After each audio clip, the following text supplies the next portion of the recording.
파수꾼을 세우고 그들로 하여금 주야로 계속 잠잠하지 않게 하였느니라. 너희 여호와로 기억하시게 하는 자들아, 너희는 쉬지 말며 또 여호와께서 예루살렘을 세워 세상에서 찬송을 받지 않기까지 부르시지 못하게 하라. 여호와께서 그 오른손 그 능력의 팔로 맹세하시되 내가 다시는 내 곡식을 내 원수들에게 양식으로 주지 아니하겠고 내가 수고하여 얻은 포도주를 이방인이 마시지 못하게 할 것인즉 오직 추수한 자가 그것을 먹고 나 여호와를 찬송할 것이요 거둔 자가 그것을 나의 성소들에서 마시리라 하셨느니라. 성문으로 나아가라 백성의 올길을 닦으라 큰 길을 수척하고 수축하라 도를 제하라 만민을 위하여 기치를 들라. 여호와께서 땅끝까지 선포하시되 너희는 딸 시온에게 이르라. 보라 내 구원이 이르렀으니 보라 상급이 그 위에 있고 복이 그 앞에 있느니라 하셨느니라. 12절을 같이 읽겠습니다. 사람들이 너를 일컬어 거룩한 백성이라 여호와께서 구속하는 자라겠고 또 너를 일컬어 찾은 바 된 자요 어림받지 아니한 성을 비라 하리라. 아멘. 할렐루야. 주위에 계신 성도님들과 인사를 하겠습니다. 237 전도를 위한 새로운 시작을 합시다. 237 전도를 위한 새로운 시작을 합시다. 전도자의 삶으로 237 나라를 살립시다. 전도자의 삶을 237 나라를 살립시다. 우주 만물을 세계 복음화 중심으로 다스리신 하나님께서 제123 RUTC 응답의 해에 우리에게 주신 말씀은 237 전도를 위한 새로운 시작입니다. 237 전도는 21세기의 세계 복음화를 위한 새로운 패러다임입니다. 그동안 전도는 현장에 찾아가 하나님이 예비한 제자를 찾아 세우는 것이었고 237 전도는 플랫폼을 만들어 찾아오는 사람들 가운데 제자를 찾아 훈련을 시켜 파송하는 것입니다. 그리고 하나님은 부활주의를 앞에 두고 사순절 기간에 초대교회에 일어났던 3,000제자 운동을 체험하라는 말씀을 주시고 237 나라를 살리는 방해운동과 미스바 운동과 도단성 운동에 이어서 오늘은 파수꾼 운동이라는 말씀을 주셨습니다.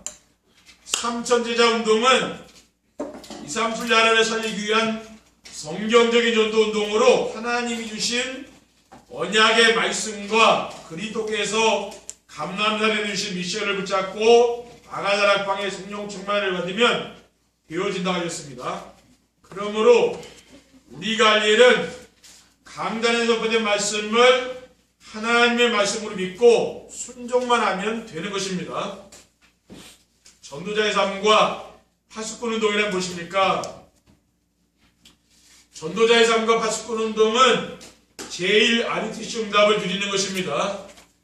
전도자의 삶은 강단에서 선포되는 말씀을 하나님의 말씀으로 믿고 순종하면서 하는 것입니다. 내가 하나님의 말씀에 순종하며 따라갈 마음이 있어야 되는 것이죠. 그리고 전도자의 삶으로 일어나는 파수꾼 운동은 제1 RUTC 응답을 누리는 것입니다. 그럼 제1 RUTC 운동은 어떤 것입니까? 제1 RUTC 운동은 하나님께서 남겨놓은 자들을 모으는 운동입니다. RUTC란 하나님께서 남겨놓은 자 곧 렘넌트를 모으는 유니티와 훈련을 시키는 트레이닝과 시설, 센터를 가리키는 단어입니다. 그리고 제1 RUTC 응답은 세계에 흩어져 있는 렘넌트들이 한자리에 모여 메시지를 받는 컨퍼런스가 지속되고 복음의 뿌리를 내릴 수 있는 RUTC 센터가 세워진 것입니다. 우리 덕평에 지금 RUTC 센터가 세워지지 않았습니까? 그리고 전도자의 삶은 부모가 자녀에게 복음을 각인시키는 것입니다.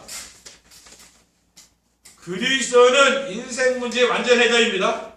그래서 그리스도로 해결되지 않는 문제는 없는 것입니다. 빌립보서 4장 11절에 12절에 내가 궁핍함으로 말하는 것이 아니니라 어떤 형편인지 나는 지독하기를 배웠느니 나는 비천의 철들도 알고 풍부의 철들도 알아 모든 이고 배부름과 배고픔과 풍부와 궁핍에도 취할 줄 아는 일체 비결을 배웠노라고 했습니다.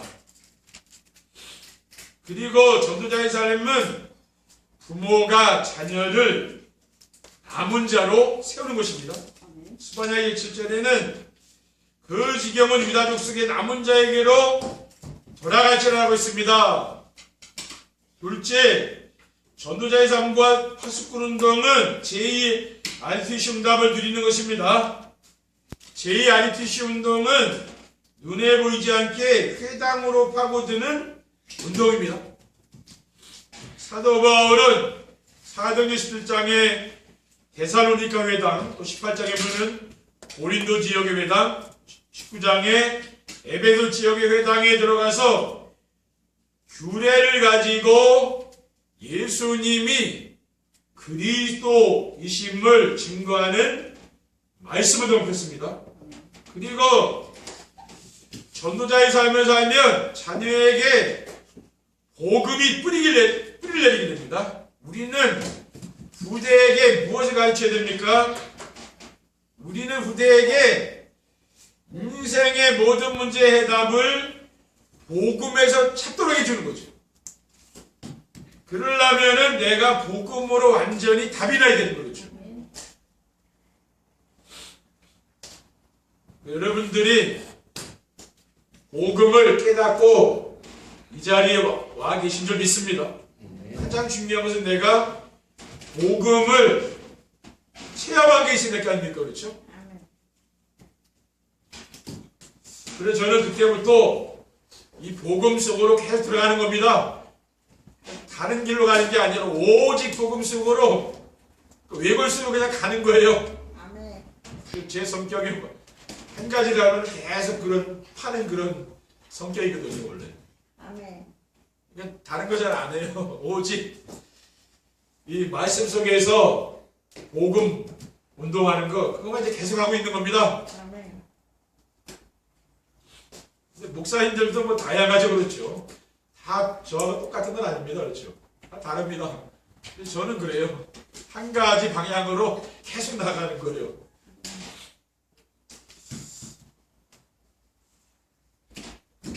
복음 안에 인생의 모든 필요한 것이 우리 후대에게 다 있음을 우리가 알려주고, 복음은 완전하고 충분하여 다른 것이 필요 없도록 우리가 해주는 것이죠. 이것은 우리가 그냥 지식으로 알아야 되는 게 아니라 내가 정시예배를 하고 매일 강단의 말씀을 듣다 보면 어느 날 되는 것이거든요. 그렇죠? 이거는 그냥 안다고 되는 건 아니잖아요. 복음 안에 모든 것이 다 있다는 것을 우리가 알면서도 뭡니까? 우리가 그것을 누리지 못하잖아요. 그렇죠? 우리는 복음 안에 있으면 다 되는 거거든요. 저 요즘은 제가 좀 헌금을 좀 올렸어요. 좀 올려서 지금 헌금을 하고 있다고요. 근데 전에는 제가 늘 제 형편대로 헌금하니까 저는 제가 예금도 안 합니다. 그렇죠? 저축에는 돈도 없어요. 그리고 이렇게 헌금을 하면 남는 게 없어요, 별로. 근데 요즘이요, 제가 헌금을 조금 높여가지고 이제 하거든요. 그러니까 돈이 이제 모이더라고, 조금씩. 전에는 내가 돈이 하나도 없는 거예요. 헌금하고 나면 돈이 없는데, 근데 지금이요, 돈이 조금씩 모이더라고요. 아, 하나님이 이거 중요한 것이구나. 그렇죠? 왜냐, 복음 안에 다 있으니까. 그렇죠? 우리가 복음 안에 찾아야 되는데 복음 밖에서 자꾸 찾다 보니까 뭡니까? 세상 방식으로 살아가는 거예요. 그러니까 어려움 당하는 거죠. 여러분들이 복음 안에서 있는 하나님의 축복을 누리시기 바랍니다. 그리고 자녀에게 복음이 뿌리를 내리면은 현장을 살게 되는 것입니다. 우리가 복음의 뿌리를 내리려면은 내가 복음의 말씀을 암송해야 될 거 아닙니까? 그렇죠? 또 강단을 통해서 나오는 이 말씀들을 내가 암송해야 되는 거죠. 그리고 암송한 복음의 말씀을 내가 묵상해야 될 거 아닙니까? 시편 119편 15절에 16절에 보면은 내가 주의 법도들을 작은 소리로 읊조리며 주의 길들에 주의하며 주의 율례들을 즐거워하며 주의 말씀을 잊지 아니하리더라고 했습니다. 그래서 전도자의 삶과 89 운동은 제2 아리티 시험담을 누리는 것이라고 한 것입니다. 마가다락방 교회의 3천제자 운동, 오세가 일으킨 광야 운동, 사무엘이 일으킨 미스바 운동, 또 엘리사가 일으킨 도단서 운동, 이사야 선지자가 일으킨 89 운동을 하게 되면은 되어지는 것이죠. 그래서 우리가 할 것은 무엇입니까? 오직 강단의 말씀만 붙잡고 따라가면 됩니다. 그러면 하나님이요 역사하시게 되어 있는 거죠. 셋째, 전도자의 삶과 89 운동은 제3 RTC 응답을 누리는 것입니다. 제3 RTC 운동은 병든 후대들을 치유하여 서밋으로 세우는 운동입니다. 지금 우리 렘넌트들을 보면은 복음을 지식으로 알고 있지만은 삶 속에 뿌리를 내리지 못했습니다. 그래서 교회에서는 복음을 다 알고 누리는 것 같지만은 현장에 가면 흔들리고 무기력해지는 것입니다. 지금 청소년들의 문제가 심각합니다. 사탄이 만들어 놓은 3S 문화에 빠져 있는 것이죠. 스포츠, 스크린, 섹스. 이 세상 문화에 우리 청소년들이 빠져 있는 거 아닙니까? 그러니까 집중력이 없어서 책을 읽거나 깊이 생각을 하지 못하는 거죠. 그러니까 상상력이 없는 거죠. 렘넌트들이. 왜냐? 이런 뭡니까? 사탄의 문화에 지금 노출되어 있기 때문에 그렇습니다. 모든 것을 자기 중심으로 생각하고 영적 세계에는 관심이 없고 눈에 보이는 물질만 쫓아가며 참된 성공이 무엇인지 모르니 다른 사람과의 경쟁에서 무조건 이겨야 된다고 생각하는 것이죠. 그러니까 마음에 평안이 없습니다. 그리고 미래에 대한 소망도 없고 삶의 의욕도 없는 것이죠. 그래서 청소년들이 탈선하고 자살하는 거 아닙니까? 조주빈인가? 그렇죠? 지금 심각하잖아요. 그렇죠? 이게 세상은 지금 타락을 향해서 끊임없이 가고 있거든요. 그게 바로 세상의 문화입니다. 그래서 우리 부대들이 세상 문화에 물들지 않고 세상 문화를 바꾸려면은 어떻게 됩니까? 복음이 오직이 되게 돼요. 어릴 때부터 복음이 오직이 돼야 됩니다. 그래서 복음 치절이 된다고 이렇게 만들어주면은요, 우리 렘넌트들이 그 세상 유혹에 따라가지 않는다는 거예요. 그런데 우리가 복음이 없기 때문에 그 사람들이 이렇게 영적 문제에 빠져들어가는 거 아닙니까? 그렇죠. 그리고 전도자의 삶을 지속하면 자녀들에게 복음이 체질화가 됩니다. 그리고 복음이 체질화되면은 영적인 문제가 치유되는 거죠. 그러면서 승리시 되는 것입니다. 전도자의 삶으로 파수꾼 운동이 일어나면 어떻게 됩니까? 전도자의 삶으로 파수꾼 운동이 일어나게 나려면은 광야 운동을 해야 되는 것입니다. 광야 운동은 부모님이 자녀들에게 복음을 각인뿌리 체질화시키는 거죠. 자기중심, 물질중심, 성공중심으로 각인뿌리 체질되어 있는 것을 갈보리산의 원작인 그리스도로, 감람산의 미션인 하나님 나라로, 마가다락방 응답인 오직 성령 충만으로 이렇게 바꿔주는 것입니다. 그리고 전도자의 삶을 살면은 자녀들에게 복음이 각인뿌리 체질화되는 것이죠. 우리가 전도자의 삶을 살면 그렇게 됩니다. 전도자의 삶이 뭐라 했습니까? 정시예배 축복을 주님의 포럼하는 것이라고 했죠. 우리 가정에서 자녀들과 정시예배 드리고 강단 말씀을 듣고 포럼하는 것입니다. 그리고 예배 후에는 반드시 말씀 포럼을 해야 됩니다. 그럼 우리 렘넌트들에게 어떻게 가르쳐야 됩니까? 처음부터 말씀 안에 붙잡은 언약과 미션과 비전을 기록하여 포럼하도록 하라고 했잖아요. 이게 엘리트의 습관이라고 했잖아요. 그러니까 우리가 어릴 때부터 그냥 메시지만 듣는 게 아닙니다. 같이 뭡니까? 노트를 펴놓고 기록해서 그것을 읽도록 해주는 거죠. 그게 바로 포럼 문화거든요. 그러니까 어릴 때부터 우리 렘넌트들에게 습관되게 되어야 되는 거예요. 둘째, 전도자의 삶으로 파수꾼 운동이 일어나려면 미스바 운동을 해야 합니다. 미스바 운동은 불신앙과 우상숭배의 죄를 회개하고 하나님께 돌아오는 것입니다. 인생의 모든 문제는 하나님 말씀을 불순종하는 데서 온 것이죠. 그래서 아담과 하와가 하나님이 금하신 선악과를 따먹고 인생의 모든 문제가 온 것입니다. 그래서 인생의 모든 문제를 해결하신 분이 바로 예수 그리스도 아닙니까? 우리는 그리스도 외의 모든 것을 버려야 되는 것이죠. 다락방 운동은 뭐냐면은 더하는 운동이 아닙니다. 그렇죠? 내가 그리스도 외에 가지고 있는 거 있죠? 그걸 그냥 뜯어내는 거라니까. 그게 다락방 운동이에요. 그리고 전도자의 삶을 살면은 어떻게 됩니까? 불신앙이 치유되고 우상숭배가 멀어지는 거죠. 하나님이 가장 싫어하는 죄가 뭐라겠습니까? 우상숭배라고 했잖아요. 우상은 형상우상도 있지만은 하나님보다 내가 더 사랑하거나 의지하는 건 있죠? 그 우상이라고 했잖아요. 이러한 우상들이 없어지게 되고 오직 그리스도로 만족하고 행복한 삶을 살게 되는 것입니다. 지금 우리나라뿐 아니라 전 세계가 복음이 심해지죠. 깜깜합니다. 흑암 세력이 지금 온 세상을 장악한 거 아닙니까? 그래서 전 세계 코로나19 바이러스와 경제 침체로 고통을 당하고 있는 거 아닙니까?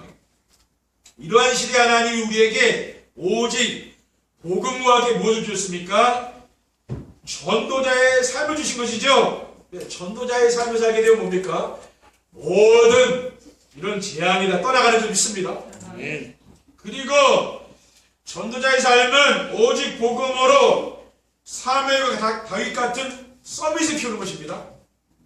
전도자의 삶은 오직 복음으로 사무엘처럼 나라를 위기에서 건져내는 미스바 운동을 하고 언약궤의 비밀을 가진 다윗 같은 서밋을 기르는 것입니다. 셋째, 전도자의 삶으로 파수꾼 운동이 일어나려면은 도단성 운동을 해야 되는 것이죠. 도단성 운동은 보이지 않는 영적 세계를 보여주고 그 힘으로 살도록 하는 것입니다. 엘리사 선지자가 도단성 운동을 일으키지 않았습니까? 그런데 엘리사 선지자의 그 집주위에는 불말과 불병거가 동원되어 있는 거예요. 이런 영적인 사실을 우리가 믿어야 되는 것이죠. 그게 중요한 거예요. 우리는 어떤 사람을 찾는 것입니까? 하나님의 말씀을 믿는 사람을 찾는 거죠. 그렇죠? 하나님은 믿는 자를 통해서 언제든지 역사하는 것입니다. 안 믿으면 하나님 역사할 수가 없잖아요. 그렇기 때문에 왜 우리가 예배를 드리고 정시예배하는 이유가 뭡니까? 이 말씀이 믿어지게 하려고 하는 거죠. 제가 훌륭한 그런 여기서 여러분에게 말씀을 드리는 게 아니잖아요. 그렇죠? 이 하나님의 말씀은 지금도 우리의 삶 속에 성취되고 있다는 것에 증인으로 서는 거거든요. 그 여러분도 여러분 현장에 증인으로 서는 거예요. 그렇죠? 아, 진짜 하나님이 그런 뭡니까? 이스라엘에 큰 위기가 왔는데 그때 하나님이 전쟁을 막아준 거 아닙니까? 그것의 영적 사실을 내가 믿고 체험해야 되는 거예요. 도단성 운동은 보이지 않는 영적 세계를 보여주고 그 힘으로 살도록 하는 것입니다. 자녀들이 말씀 안에서 인생의 모든 문제의 답을 찾고 방향을 잡도록 도와주는 것입니다. 여러분들이 강단의 말씀에 집중해서 듣다 보면 어떻게 됩니까? 주여 말씀하옵소서 주의 증인 순종하게 된나이다라고 기도하고 말씀드리면 어떤 일이 일어나냐면 하나님이 그 말씀을 통해 답을 준다는 거예요. 그렇게 됩니다. 그리고 전도자의 삶을 지속하면은 자녀들이 왕 앞에 설 수 있는 영적 서밋이 됩니다. 그래서 우리는 자녀들을 훌륭하게 기르고, 그렇죠? 공부를 많이 시키고, 그러면 좋겠지만은 그렇게 하지 않아도요. 하나님이 우리 렘넌트들을 서밋으로 기른다니까. 우리 그런 사실을 믿어야 됩니다. 어릴 때부터 우리 렘넌트들은 믿음으로 길러야 되는 거죠, 그렇죠? 예배 중심의 삶을 살 수 있도록 우리 렘넌트들을 길러야 되는 겁니다. 그리고 우리가 전도자의 삶을 살게 되면 어떻게 됩니까? 서밋 타임과 서밋 자세와 서밋 그릇을 준비하게 되는 것이죠. 그리고 전도자의 삶은 우리와 함께 하시는 하나님이 가장 기뻐하시는 일입니다. 어느 시대든지 하나님께 크게 쓰임받은 사람들은 그 시대의 왕에게 답을 주었거든요. 요셉은 애고의 바로에게 답을 주었고, 다니엘은 바벨론의 느부갓네살, 벨사살, 다리오 세 왕에게 답을 줬어요. 왕은 바뀌었지만은 총리는 안 바뀌는 거예요. 왜? 답을 주니까. 사도행 20장 1절에 오면은 바울아 두려워하지 말라 네가 가이사 앞에 서야 하리라. 하나님이 사도 바울에게 로마의 황제 앞에 서게 하겠다 그랬잖아요. 그렇죠? 하나님은 뭡니까? 전도자의 삶을 사는 우리 렘넌트들, 우리 후대들이 앞으로 왕 앞에서는 그러한 역사들이 일어날 줄 믿습니다. 누가 그렇게 하는 겁니까? 우리가 하는 게 하나님이 그렇게 하신다 그 말이 그렇죠. 우리는 믿으면 되는 것이죠. 안 믿어가지고는 안 되는 거예요. 믿어야 되는 거죠.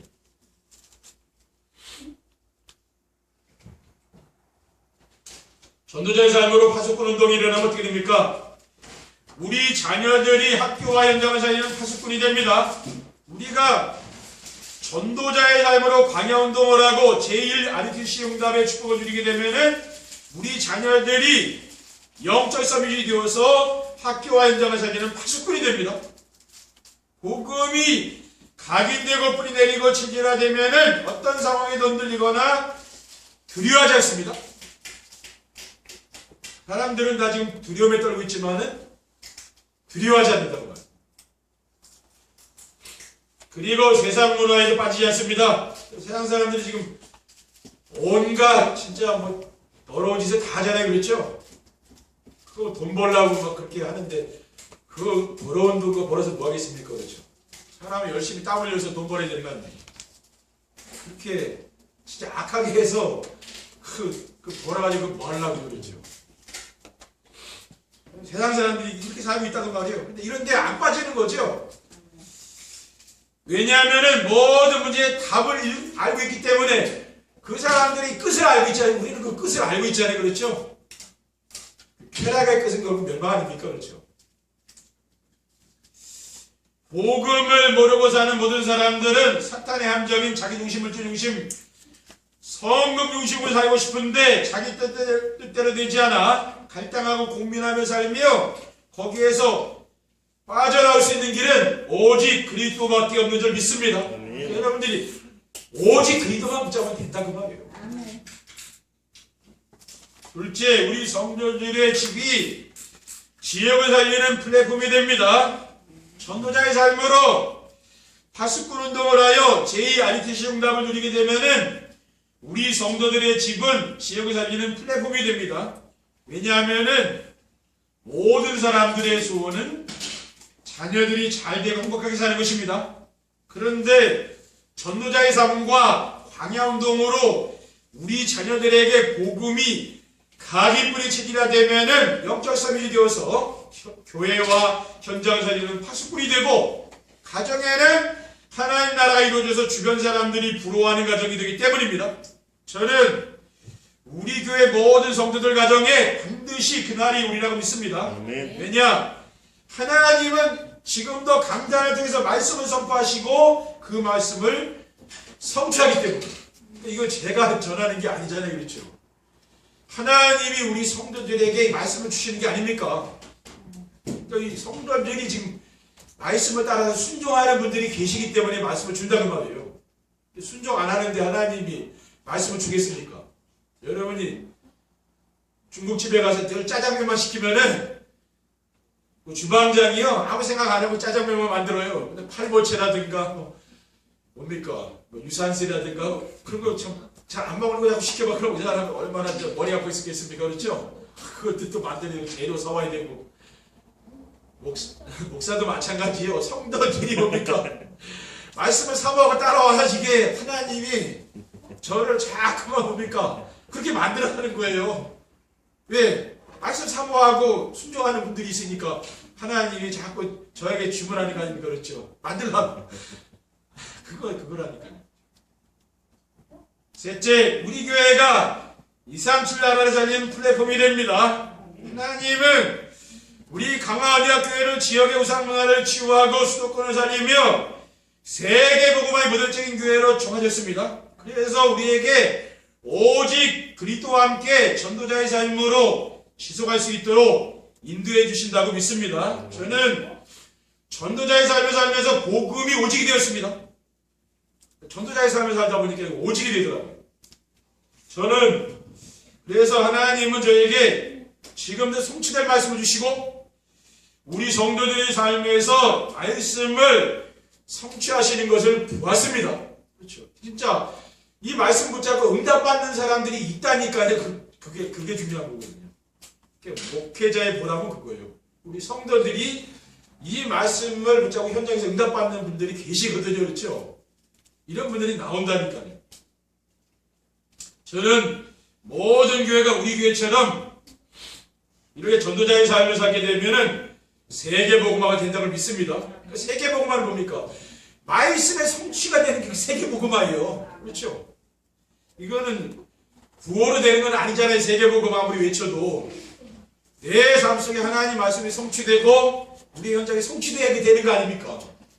그래서 하나님이 우리 강화언약교회를 롤 모델을 만들어서 세계 237 나라에서 찾아오는 플랫폼이 될 줄 믿습니다. 아멘. 여러분들이 이 세상에서 가장 축복받는 사람인 걸 믿으시기 바랍니다. 아멘. 기도하겠습니다. 주님 감사합니다. 오늘 237 나라를 살릴 만한 플랫폼이 만들어질 수 있도록 인도하여 주시고 전도자의 삶을 실천하여 파수꾼 운동이 일어나는 축복을 누릴 수 있도록 인도해 주시옵소서. 주 예수 그리스도의 이름으로 기도드립니다. 아멘.